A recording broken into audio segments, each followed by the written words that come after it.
வேதத்திலே புதிய ஏற்பாட்டிலே 1 பேதுரு 1ஆம் அதிகாரம் 24ஆம் வசனமும் 25ஆம் வேத வசனங்களையும் நான் வாசிக்கலாம்.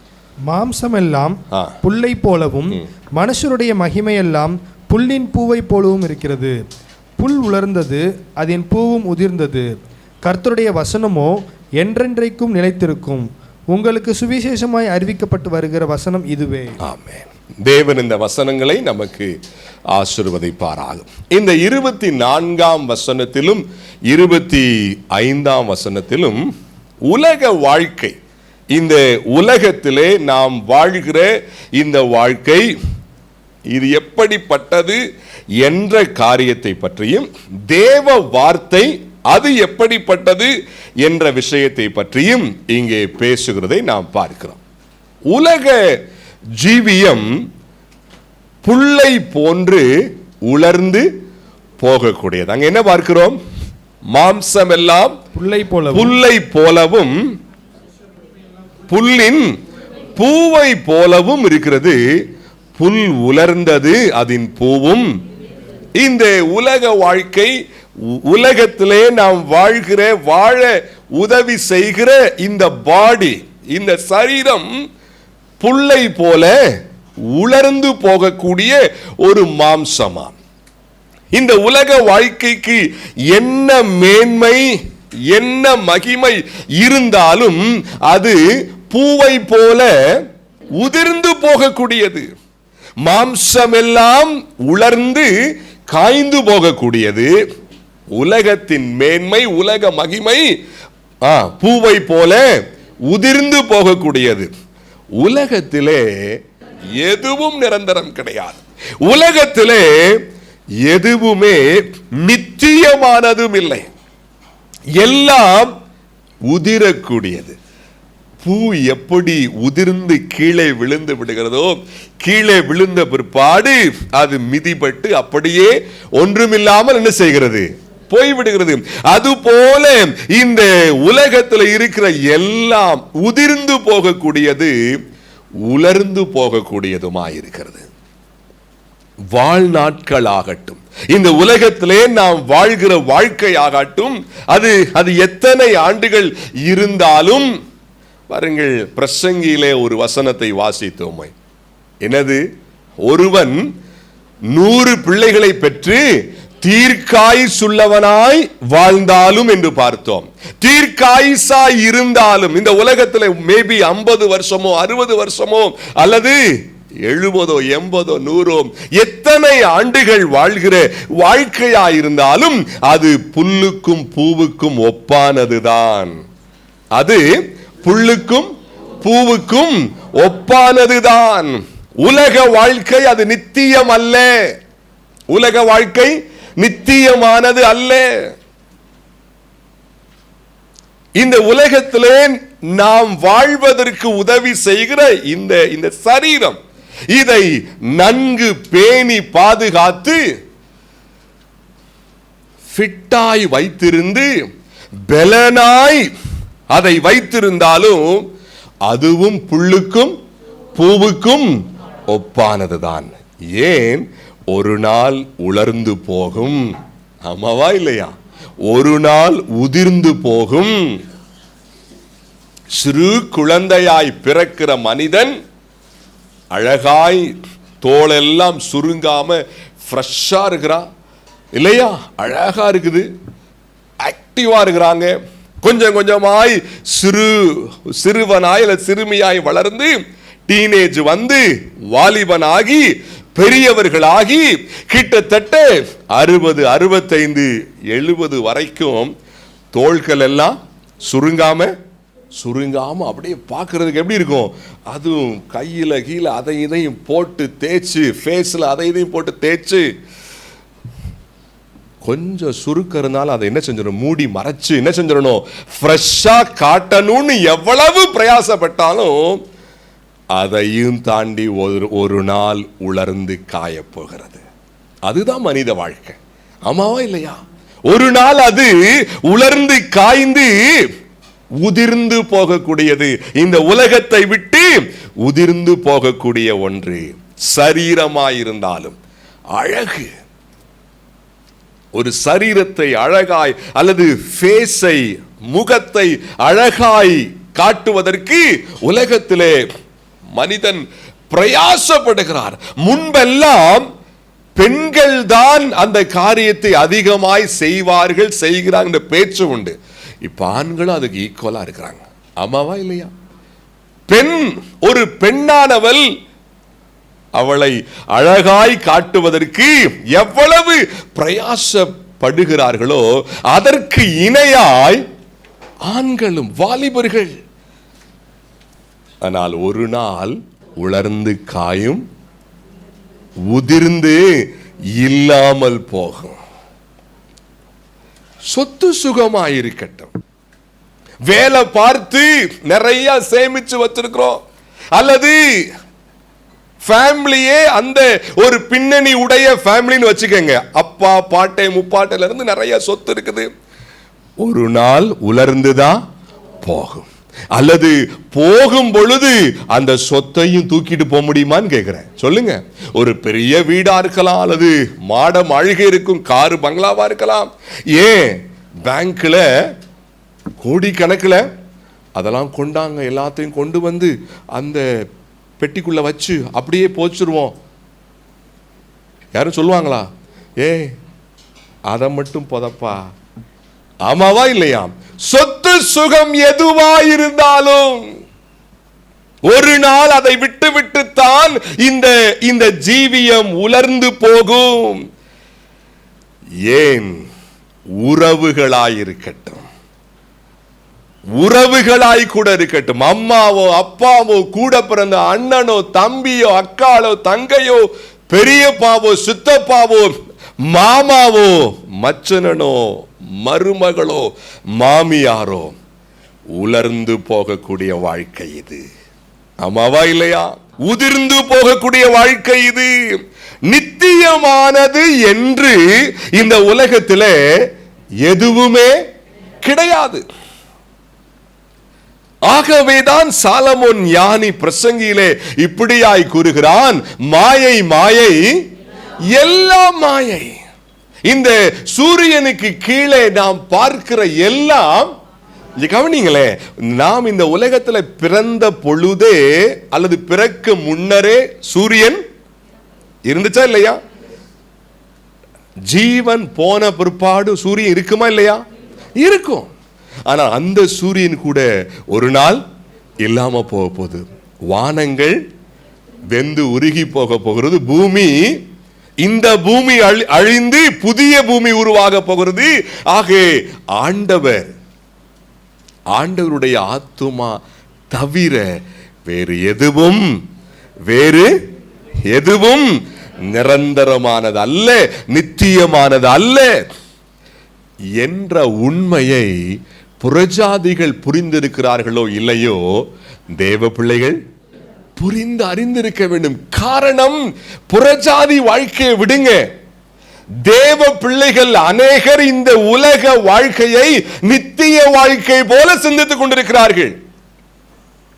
வேறு எந்த மற்ற காரியங்களும் சிந்தை இல்லாமல் உலக வாழ்க்கை, இந்த உலகம் சார்ந்த விஷயங்களிலே அதிக ஈடுபாடு.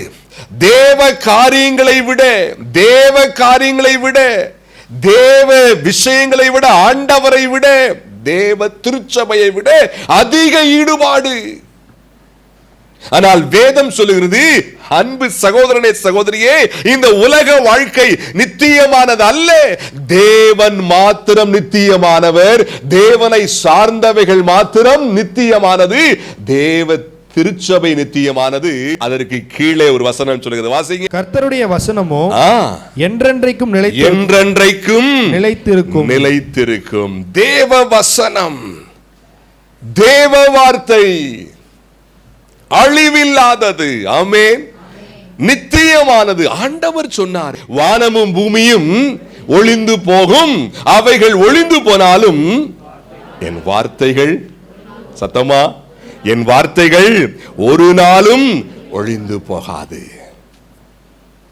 என் அன்புக்குரியவர்களே, உலர்ந்து போகக்கூடிய, உதிர்ந்து போகக்கூடிய இந்த உலக வாழ்க்கையிலே அதிக பற்றுதல், அதிக பிடிப்பு வைக்காமல் என்றென்றைக்கும் நிற்கக்கூடிய வார்த்தை மீது, ஆமென், வசனத்தின் மீது அதிக பிடிப்பும் அதிக பற்றுதலும் வேண்டும். ஆமென். நிச்சயமாய் அது வேண்டும். ஆண்டவர் அதற்காகத்தான் உங்களையும் என்னையும் அவர் அழைத்திருக்கிறார். அந்த வசனத்திற்கு, அந்த வார்த்தைக்கு நாம் யாராய் இருக்கிறோம்? சொந்தக்காரர்களாய். ஆமென். முன்பு இஸ்ரவேல் மக்களுக்கு ஒரு பெருமை இருந்தது. என்ன பெருமை? நியாயப்பிரமாணம் முதலாவது அவர்களிடத்திலே தான் கர்த்தர் கொடுத்தார். அதை குறித்து ஒரு மேட்டிமையான உணர்வு. என்ன? நியாயப்பிரமாணத்துக்கு நாங்க தான் யாரு? சொந்தக்காரங்க. எங்கிட்ட தான் கர்த்தர் கொடுத்தாரு. ஆனால் இருதிறத்தாரையும் நம்ம தியானிச்சொல்லையா, ரெண்டு கூட்டத்தாரையும் கர்த்தர் ஒன்றாக்கி பிதாவிடத்திலே சேரும் ஸ்லாக்கியத்தை பெற்றவர்களாய் மாத்திரமல்ல, அவருடைய விலையேற பெற்ற வேதம் நியாயப்பிரமாணம் மட்டுமல்ல, முழுமை பெற்ற வேதமாய் நம்முடைய கைகளிலே கொடுத்த எவ்வளவு எவ்வளவு பெரிய ஒரு ஆசீர்வாதம் இது. வேத வார்த்தையின் சொந்தக்காரர்கள் நாம், வேத வார்த்தையாலே பிறந்தவர்கள் நாம். ஆமென். அந்த 23 வாசிங்க. அழிவுள்ள வித்தினாலே அல்ல, என்றென்றைக்கும் நிற்கிறதும் ஜீவன் உள்ளதுமான தேவ வசனமாகிய அழிவில்லாத வித்தினாலே மறுபடியும் ஜெனிப்பிக்கப்பட்டிருக்கிறீர்களே என்றால் பிறக்க வைக்கப்பட்டிருக்கிறீர்களே என்ற அர்த்தம். தேவ வார்த்தையினாலே பிறந்தவர்கள் நாம். ஆமென். இந்த ஆவிக்குரிய வாழ்க்கை உள்ளான மனிதன் இருக்கிறான் அல்லவா, அவன் ஆவியினாலே பிறந்தவன் அல்லது இந்த வேத வார்த்தையினாலே பிறந்தவன். ஆக வேத வார்த்தை, வேத வசனம் உங்களுக்கு எனக்கும் சொந்தமானது. அதுதான் ஸ்திரமாய் நிற்கக்கூடியது, என்றென்றைக்கும் நிலைத்து நிற்கக்கூடியது. இந்த அறிவு பெற்ற பிற்பாடும், இந்த ஒரு உணர்வு வந்த பிற்பாடும் உலக காரியங்களை நித்திய காரியங்களா நாம் சிந்திக்கவே கூடாதுங்க. ஆனால் சிலர் வேத அறிவு இருந்தாலும் உலகத்தோடு உலகமாய் அநேகருடைய வாழ்க்கை இருப்பதை பார்க்கிறோம். ஏதோ இந்த உலக வாழ்க்கை தான் நித்திய வாழ்க்கை போல, நித்திய வாழ்க்கை போல. 1 கொரிந்தியர் 15:19. இம்மைக்காக மாத்திரம் நாம் கிறிஸ்துவின் மேல் நம்பிக்கை உள்ளவர்களாய் இருந்தால் எல்லா மனுஷரை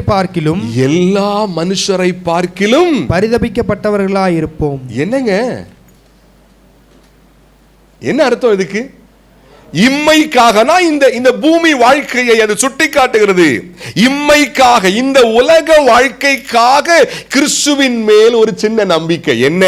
இயேசு எனக்கு சுகம் தருவார், இயேசு எனக்கு அற்புதம் செய்வார், இயேசு இந்த பிரச்சனையிலிருந்து என்னை விடுவிப்பார், இயேசு இயேசு இயேசு இயேசுன்னு சொல்லி மூச்சுக்கு 300 தடவை சொன்னாலும் அந்த அடிப்படை விசுவாசம் உலகம் சார்ந்தது. இப்படிப்பட்ட விசுவாசம் அல்லது இப்படிப்பட்ட சார்பு இருந்தால் மற்ற எல்லாரை பார்க்கிலும் சத்தமா பரிதாபமானவர்களாய். இதுல கொஞ்சம் சிந்திக்க வேண்டிய விஷயம் என்ன தெரியுமா? உலக மனுஷன் அப்படித்தான் இருக்கான் ஏற்கனவே. எப்படி? உலக மனுஷன் ஆண்டவர் பக்கமே அவன் திரும்பல, ஆனா இம்மைக்காக தான் அவன் வாழ்றான். ஆமாவா இல்லையா? இந்த பூமிக்காக தான் இருக்கான். ஆனால் கிறிஸ்தவங்களை பற்றி என்ன சொல்லுது? கிறிஸ்தவனே, உனக்கு கிறிஸ்துவின் மேல் உனக்கு ஒரு நம்பிக்கை இருக்கு, ஒரு விசுவாசம் இருக்கு. அந்த நம்பிக்கை ஆவிக்குரியது சார்ந்ததா இருக்க வேண்டுமே ஒழிய இம்மைக்காக மாத்திரம் ஆவிக்குரிய அந்த நம்பிக்கையாகவும் இந்த உலகத்திலும் அவர் எனக்கு போதுமானவராய் இருப்பார் என்ற நம்பிக்கையாய் இருந்தால் நீ சிறப்பானவனாய் இருப்பாய். ஆனா ஆவிக்குரிய அர்த்தத்தை விட்டுட்டு இம்மைக்காக மாத்திரம் இயேசு இயேசு என்று சொன்னா புறஜாதியை விட நீ சத்தமா. ஏன் தெரியுமா? புறஜாதி மொத்தமா அங்க இருக்கான், ஆனா நீ பாதி பாதி இருக்கியே.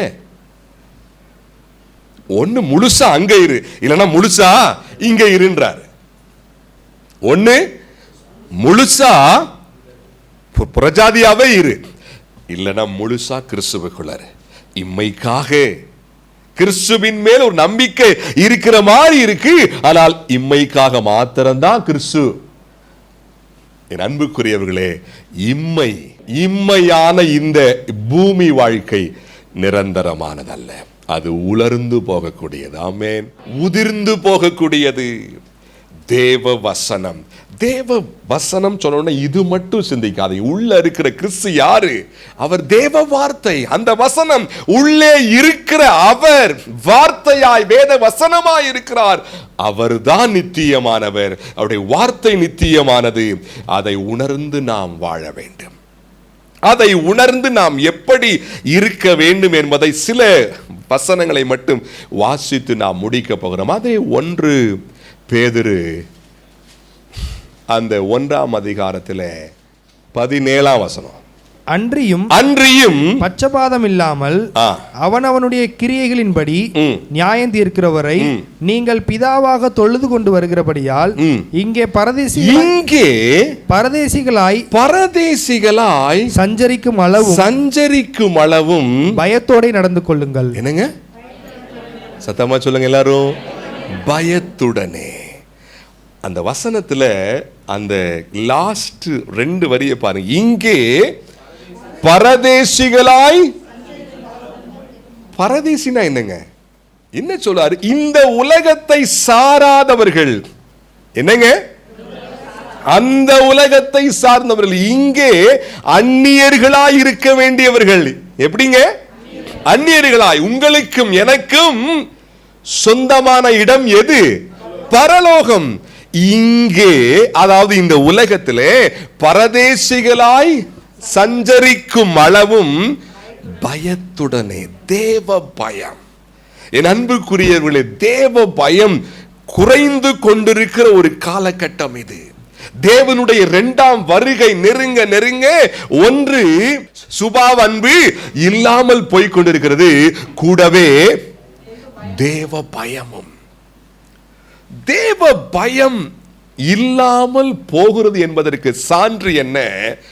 அக்கிரமம் மிகுதியாவது. என்னங்க? அக்கிரமம் புறஜாதி இடத்திலே மாத்திரமல்ல, தேவ பிள்ளைகளிடத்திலே, விசுவாசிடத்திலே கூட இந்த பாவம் என்ன செய்கிறது? பெருகிக் கொண்டே. இவைகளெல்லாம் பாவம் என்று அறிந்தாலும் இப்படி வாழ்வது, இப்படி பேசுவது, இப்படி பிஹேவ் பண்ணுவது, இப்படி இருப்பது பாவம், இது ஆண்டவருக்கு பிடிக்காதது என்று அறிந்திருந்தும் துணிகரத்தோடு என்ன செய்கிறது என்ற உணர்வோடு ஜீவிப்பது தேவ பயம் இல்லாத வாழ்க்கை. தீமையை வெறுப்பதே கர்த்தருக்கு பயப்படும் பயம் என்று வாசிக்கிறோம். தீமை என்றால் என்ன? பாவத்தை குறிக்கிறது, அசுத்தத்தை குறிக்கிறது, ஒழுங்கீனத்தை அது குறிக்கிறது. என் அன்புக்குரியவர்களே, தேவ பயம் இல்லாதவர்கள் எப்படி சொல்லுங்க? தேவ பயம் இல்லாதவர்கள் இந்த வாழ்க்கையை நித்திய வாழ்க்கையா சிந்திப்பாங்க. இந்த வாழ்க்கையை அவர்களுக்கு எவ்வளவு ஆவிக்குரிய ஆலோசனை சொன்னால் என்ன செய்யாது? மண்டையில ஏறாது. இதுதான் உலக வாழ்க்கை, உலகம் சார்ந்த விஷயம்தான் முக்கியமானது என்று அந்த சிந்தனை இருந்து கொண்டே இருக்கும். தேவ பயம் இல்லாதவர்களுக்கு உலர்ந்து போகிற இந்த வாழ்க்கை முக்கியமாய் தெரியும். ஆனால் தேவ பயம் உள்ளவர்கள் வசனத்தால் வாழ்ந்து அந்த வசனத்தால் அவர்கள் பலப்படுவார்கள், பலனாயிருப்பார்கள். காரணம், அந்த வசனத்திற்குள்ளே உங்களுக்கு எனக்கும் தேவையான எல்லா ஊட்டச்சத்துக்களும் நிறைந்து கிடக்கிறது. உலக வாழ்க்கைக்குரிய பலனும் இருக்கிறது, ஆன்மீக வாழ்க்கைக்குரிய பலனும் கொட்டி கிடக்கிறது. யார் ஒருவர் இந்த வேதத்தாலே, வேத வசனத்தினாலே பிரயோஜனம் அடைவார்களாம்? தேவ பயமுடையவர்கள். தேவ பயம். தேவன் என்னோடு இருக்கிறார், தேவன் என்னை பார்க்கிறார், ஆண்டவர் உள்ளே இருக்கிறார், ஆண்டவருக்கு நான் பயந்து ஒழுக்கமாய் உத்தமமாய் ஆவிக்குரிய வாஞ்சையோடு நான் வாழ வேண்டும் என்ற உணர்வு உள்ளவர்கள் அந்த வசனத்தால் வாழ்வார்கள், அந்த வசனத்தால் பலனடைவார்கள். ஆமென். இந்த மாம்ச ஜீவியம் உலர்ந்து போகக்கூடியது. இந்த மாம்ச வாழ்க்கை பூவை போல உதிர்ந்து போகக்கூடியது. இந்த அறிவை பெற்ற பிற்பாடும் நித்தியமானது வேத வார்த்தை, தேவ வசனம் என்ற வேத அறிவை பெற்ற பிற்பாடும் தேவ பயம் இல்லாமல் தயவு செய்து வாழ்ந்து விடாதோரும், வாழ்ந்து விட வேண்டாம். தேவ பயம், தேவ பயம், தேவ பயம் யாருக்குள்ளெல்லாம் இருக்கிறதோ பிற பயங்களில் இருந்து அவர்கள் விடுவிக்கப்பட்டு வாழ்வார்கள். ஆமென். உலகத்திலே அநேகருடைய பிரச்சனை பயமாகவும் இருக்கிறது. உலகம் சார்ந்த, வாழ்க்கை சார்ந்த பயம். தேவ பயம் உள்ளே இருந்தால் அவருடைய வாழ்க்கையும் ஒழுக்கமா இருக்கும். பிற பயங்களும் அவர்களை எந்த ஒரு இக்கட்டிலும் சிக்க வைக்காது. ஆண்டவர் நமக்கு உதவி செய்வார். இரண்டாவது, அடுத்து வாசிங்க, அப்படியே கீழே வாசிங்க. பாரம்பரியமாய் நீங்கள் அனுசரித்து வந்த வீணான நடத்தை நின்று அழிவுள்ள வஸ்துக்களாகிய வெள்ளியினாலும் பொன்னினாலும் மீட்கப்படாமல் குற்றமில்லாத மாசற்ற ஆட்டுக்குட்டியாகிய கிறிஸ்துவின் விலையேறப்பட்ட இரத்தத்தினாலே மீட்கப்பட்டீர்கள் என்று அறிந்திருக்கிறீர்களே. அவர் உலகத் தோற்றத்திற்கு முன்னே குறிக்கப்பட்டவராயிருந்து தமது மூலமாய் தேவன் மேல் விசுவாசமாய் இருக்கிற உங்களுக்காக இந்த கடைசி காலங்களில் வெளிப்பட்டார். உங்கள் விசுவாசமும்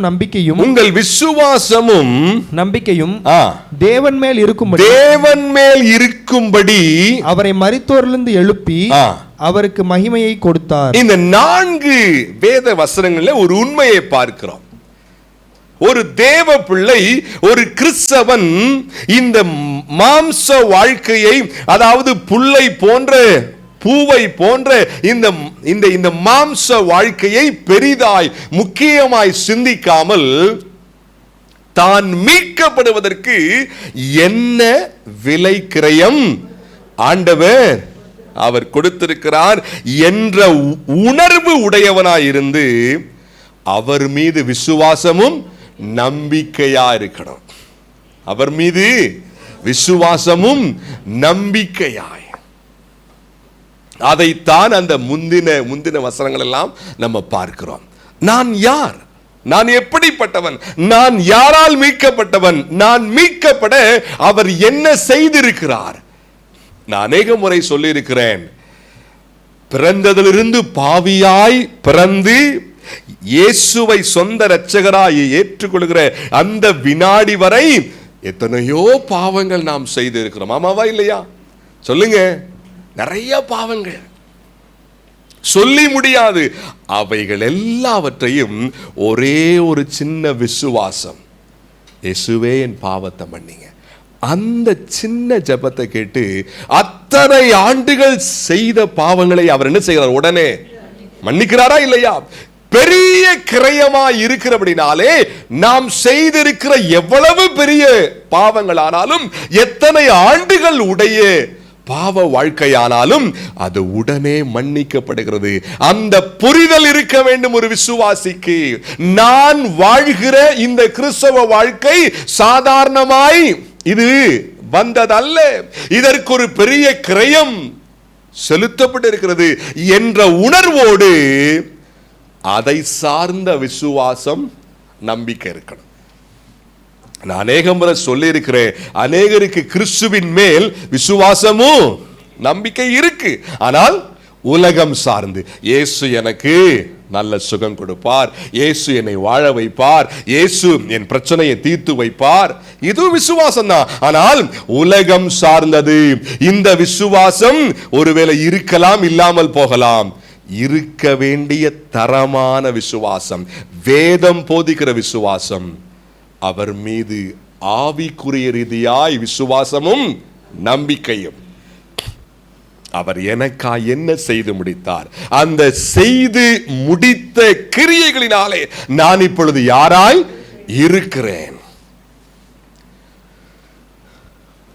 அதை சார்ந்த நம்பிக்கை, அதை சார்ந்த பாருங்கள், இப்படிப்பட்ட விசுவாசம் இருந்தால்தான், இப்படிப்பட்ட ஒரு நம்பிக்கை இருந்தால்தான் ஆவிக்குரிய வாழ்க்கை உலர்ந்து போகாத வாழ்க்கையா இருக்கும். என்னங்க ஆவிக்குரிய வாழ்க்கை? மாம்சம் என்ன செஞ்சிரும்? உலர்ந்து போகுமா? மாம்ச வாழ்க்கை, அதாவது இந்த மாம்ச வாழ்க்கையின் மேன்மை பூவை போல உதிர்ந்து போகுமாம். ஆவிக்குரிய வாழ்க்கை பிரகாசமா இருக்கணும், உலர்ந்து போக கூடாது. அப்படி உலர்ந்து போகாம இருக்கணும்னா, உலர்ந்து போகாத என்றென்றைக்கும் ஸ்திரமா இருக்கிற அவருடைய வசனத்தின் மீது விசுவாசம், நம்பிக்கை. அதாவது எப்படி? அந்த பின்னணியோடு அவரை விசுவாசிக்கணும். அவருடைய அந்த பின்னணியோடு இந்த வசனங்கள் எல்லாம் வீட்டிலே சென்று தியானித்து பாருங்கள். கிறிஸ்தவ வாழ்க்கை என்பது ஏதோ ஏதோ முன்னே வேறு மதத்தில் இருந்தோம், இப்ப கிறிஸ்தவ ஒரு மதத்துக்குள்ள கிடையவே கிடையாது. கிறிஸ்தவம் என்பது மதமே அல்ல, இது மார்க்கம். நீங்களும் நானும் கிறிஸ்தவ மார்க்கத்தார், கிறிஸ்துவை பின்பற்றுகிறவர்கள். நாம் யாரும் கிறிஸ்தவ மதத்திலே கிடையாது. கிறிஸ்தவ மதம் உண்டு, வெளியே இருக்கிறார்கள். கிறிஸ்தவன் என்ற போர்வையிலே என்னவெல்லாம் செய்க என்பதை நாம் அறிந்திருக்கிறோம். என் அன்புக்குரியவர்களே, ஒரு தேவ பிள்ளை, கிறிஸ்துவை பின்பற்றுகிறவன் இப்படி இருக்க வேண்டும் என்பதாய் பார்க்கிறோம். மூன்றாவது அந்த 22 வாசிங்க வேகமா. ஆகையால் நீங்கள் மாயமற்ற சகோதர சிநேகம் உள்ளவர்கள் ஆகும்படி ஆவியினாலே சத்தியத்துக்கு கீழ்ப்படிந்து உங்கள் ஆத்துமாக்களை சுத்தமாக்கி கொண்டவர்களாய் இருக்கிறபடியால் சுத்த இருதயத்தோட ஒருவர் ஊக்கமாய் அன்பு கூறுங்கள். 2 விஷயங்கள் அங்க பார்க்கிறோம். ஆண்டவர் என்ன சொல்லுகிறார்? மகனே, இந்த உலக வாழ்க்கை நித்தியமானதல்ல, வேத வசனம்தான் நித்தியமானது என்ற உணர்வும் புரிதலும் உடைய நீ இப்படி இருக்க வேண்டும் என்று சொல்லி ஒன்றன் பின் ஒன்றாக சில ஆலோசனைகளை சொல்லி வருகிறார். ஒன்று, தேவ பயத்தோடு வாழ வேண்டும். இரண்டாவது, நான் எதனால் மீட்கப்பட்ட இந்த அறிவோடு கூட ஆவிக்குரிய விசுவாசம், ஆவிக்குரிய நம்பிக்கையும் உடையவளா இருக்கணும். மூன்றாவது, சத்தியத்திற்கு என்ன செய்யணுமா? சொல்லுங்க. சத்தியத்துக்கு கீழ்ப்படுகிறவர்களால தான் மாயமற்ற சிநேகம் உள்ளவங்களா இருக்க முடியும். எப்படிங்க?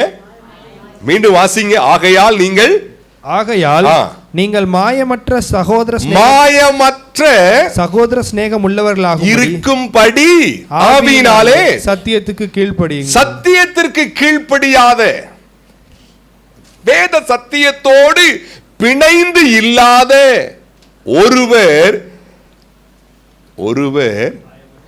மாயமற்ற அன்பு பாராட்ட முடியாது. அன்பு பாராட்டுற போல இருந்துச்சுன்னா அதுல மாய்மாலம் இருக்குன்னு அர்த்தம். சத்தியத்தை ஃபாலோ பண்ணாம இருக்கிற ஒருவர் மாய்மாலமான அன்பு தான் செலுத்த முடியும். அன்பா பேசுறது அது மாய்மாலம், அன்பா பார்க்கிறது அது மாய்மாலம், அன்பா அவங்க வர்ற மாதிரி இருக்கிறது அது மாய்மாலம். ஏன்னா வேத சத்தியத்துக்கு கீழ்ப்படியவர்களாலே மாய்மாலமான அன்பு காட்ட முடியாது. என் பிள்ளைகளே, நீங்கள் எப்படி கிரியையினாலும் உண்மையினாலும் அன்பு பாராட்ட கடவோம். என் அன்புக்குரியவர்களே, லவ் என்பது அது அது ஆக்ஷன், அது கிரியை, வெறும் ஃபீலிங் அல்ல. இது என்னங்க சொல்லுங்க? வெறும் ஃபீலிங் அல்ல. ஆஃப் கோர்ஸ் ஃபீலிங் உள்ள அடங்கி இருக்குது. ஆனா அநேகர் ஃபீலிங்கை தான் காட்டுறோம். எப்படி ஃபீலிங்கை காட்ட சொன்னா நல்லா காட்டும். ஏன்னா அதுல நம்மலாம் யாரு எக்ஸ்பர்ட் ஃபீலிங் காட்டுறதுல. ஃபீலிங். ஆனா ஆண்டவர் சொல்றாரு, அந்த ஃபீலிங் வேண்டாம்ப்பா. என்னது? மாயமற்ற அன்பு காட்டு. கீழே என்ன பார்க்கிறோம்? சுத்த இருதயத்தோட உங்கள் ஆத்துமாக்களை சுத்தமாக்கி கொண்டவர்களாய் இருக்கிறபடியால் சுத்த இருதயத்தோட ஒருவர் ஒருவர் ஊக்கமான சிநேகம், ஊக்கமான அன்பு. இது சாத்தியம் எப்ப?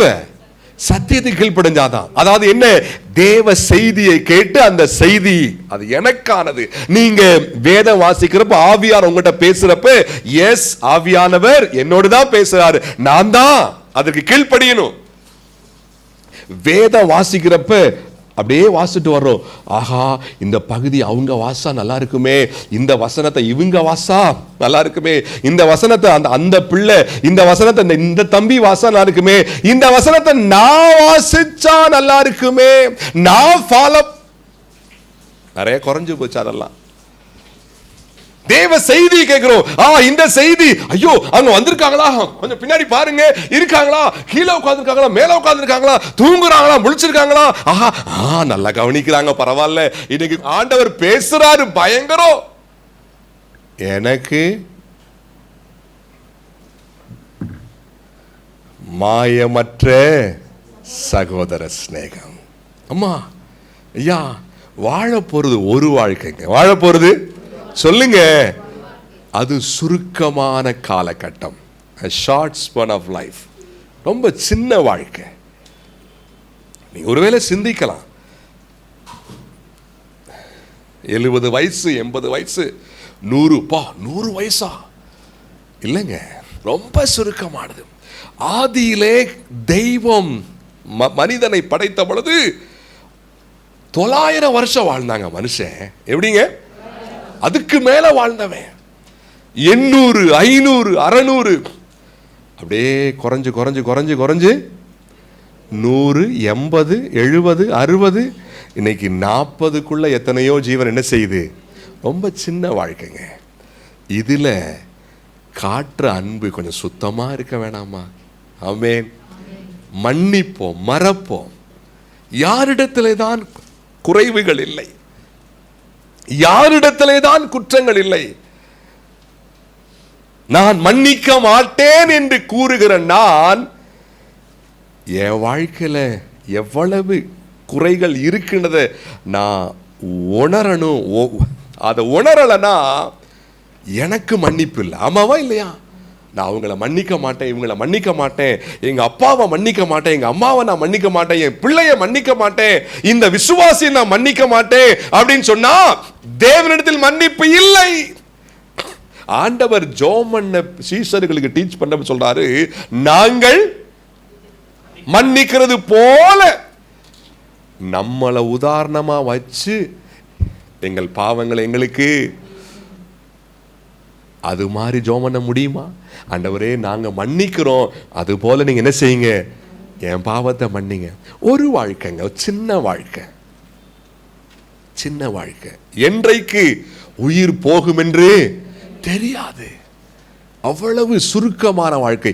இந்த வாழ்க்கையிலே அன்பு மாய்மாலமற்ற அன்பாய், எதிர்பார்க்காத அன்பாய், ஏமாற்றாத அன்பாய், சுத்த இருதயத்தோடு உள்ள அன்பாய். ஆமென். பிரயாசப்படுவோம், தீர்மானிப்போம். கர்த்தர் அதை எதிர்பார்க்கிறார். இந்த உலக வாழ்க்கை புல்லுக்கும் பூவுக்கும் ஒப்பாய் இருக்கிறது. தேவ வார்த்தை அல்லது ஆவிக்குரிய வாழ்க்கை தான் நித்தியமானது என்ற அறிவை பெற்ற பிறகும் அன்பு காட்டாம இருந்தோம்னா நம்மகிட்ட கர்த்தர் அதிகமாய் கணக்கு கேட்பார். ஆமாவா இல்லையா? கண்டிப்பாங்க. ஒரு மனிதன் அறியாமல் பாவம் செஞ்சா கொஞ்சம் அடிகள், அறிந்தும் பாவம் செஞ்சால் சொல்லுங்க, சத்தியத்தை அறியும் அறிவை பெற்ற பிற்பாடும் நாம் மனப்பூர்வமாய் பாவம் செய்கிறவர்களாய் இருந்தால் குமாரனை என்ன செய்யறோம்? காலின் கீழே அவருடைய தியாகத்தை வேதம் சொல்லுது. அணுக ஒப்பு கொடுப்போம். ஆண்டவரே எனக்கு அன்பு பாராட்ட கிருபை செய்யுங்க. முதல்ல ஃபேமிலிக்குள்ள கொண்டு வாங்க. அதை புருஷனை, உங்க ஒய்ஃபை நேசிங்க. யாரை நேசிக்கணும்? சத்தமா, சொந்த மனைவிய. Be careful. சொந்த புருஷனை நேசமா இருக்கணும்ட்டு அந்த புருஷன் இந்த மனைவியெல்லாம் என்ன செஞ்சிடக்கூடாது சொல்லுங்க. அதுதான் நிறைய வருது பேப்பர்ல. ஆனா கர்த்தர் தெளிவா போட்டு, உங்க சொந்த புருஷர்களுக்கு கீழ்ப்படியுங்கள், உங்க சொந்த மனைவிகளை நேசிங்கன்ட்டார். குடும்பத்துல கொண்டு வாங்க. ஃபர்ஸ்ட் உங்க மனைவியை நேசிங்க. முதல்ல யாருங்க? பாரபட்சம் இல்லாம அன்பு காட்டுங்க. எதிர்பார்த்து என்ன செய்யாதீங்க, அன்பு காட்டாதீங்க. என் மனைவி இப்படி இருந்தா தான் நான் நேசிப்பேன், இப்படி இருந்தா தான், இப்படி செஞ்சா தான், இப்படி வாழ்ந்தா தான். அப்படி இல்லைங்க. என்னையும் உங்களையும் ஆண்டவர் மன்னிக்கிறாரே, ஆமாவா இல்லையா? உங்களுடைய சொந்த புருஷனை நேசிங்க, அன்பு காட்டுங்க. ஒரு உண்மையை புரிஞ்சுக்கங்க, அம்மா ஐயா, நீங்க சரியாய் அன்பு காட்டாததின் விளைவே அன்பை தேட வைக்குது வெளியே. Be careful. நீங்க ஒழுங்காய் உங்க மனைவி மேலே, உங்க புருஷன் மேலே அன்பு காட்டாவிட்டால் அன்பை தேடும் அந்த உள்ளம். அன்பை தேடுறது சரின்னு சொல்ல வரல, அது தப்பு. அந்த தப்புக்கு ஆரம்பம் யார் தான்? நம்ம தான். ஆமாவா இல்லையா? நாம் அன்பு காட்டவன் இடத்துல சரியாய் அன்பு காட்டினா ஏன் ஓட போறாங்க? ஆமாவா இல்லையா? சுத்த இருதயத்தோட, ஆமென், மாய்மாலமற்ற அன்பு. கர்த்தர் உதவி செய்வாராக. இதெல்லாம் ஆவியினாலே தான் சாத்தியமா, இதெல்லாம் ஆவியானவராலே. அதனால தான் ஆண்டவர் சொல்றாரு, ஆவியானவரை துக்கப்படுத்தாதீங்க. என்னங்க? துக்கப்படுத்தாதீங்க. ஆவியானவர் கூடவே இருக்கிறவர், உங்களுக்குள்ள இருக்கிறவர். நீங்க எங்க போனாலும் உங்க கூட வர்றாரு, உங்களை பார்க்கிறாரு, உங்களுக்கு உதவி செய்யத்தான் கூட இருக்கிறாரு. அந்த ஆவியானவர் துக்கப்படுத்தாதீங்க. காரணம், சத்தியத்துக்கு கீழ்ப்படிய அவர்தான் நமக்கு உதவி செய்கிறவர். ஆண்டவர் நமக்கு இரக்கம் செய்வாராக. புல்லை போல, பூவை போல இருக்கிற இந்த வாழ்க்கையை வேதத்தை விட முக்கியப்படுத்தாதீங்க. ஆமென். வேதத்தை விட, தேவனை விட இதை முக்கியப்படுத்தாதீங்க. வேத வசனம் தான் நித்தியமானது. ஆமென். தேவன் தான் நித்தியமானவர்.